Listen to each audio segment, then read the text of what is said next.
kita kuatkan dulu. Ini banyak hari ini di Lok Semawe ini.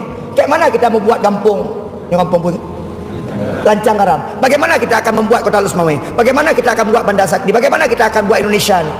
Bagaimana kita akan buat Aceh? Struktur kecil, organisasi terkecil dalam kehidupan kita tidak betul, yaitu rumah tangga.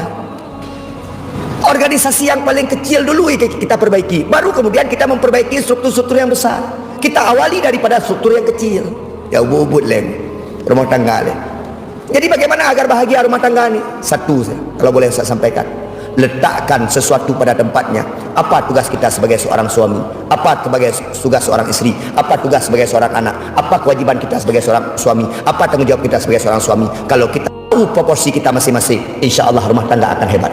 Yohana, negara sampai kepegah di Nabi dalam sebuah hadis itu, seandainya rumah tangga sudah mulai diambil alih oleh seorang istri, intadri sa'ah, tunggulah kehancuran rumah tangga tersebut.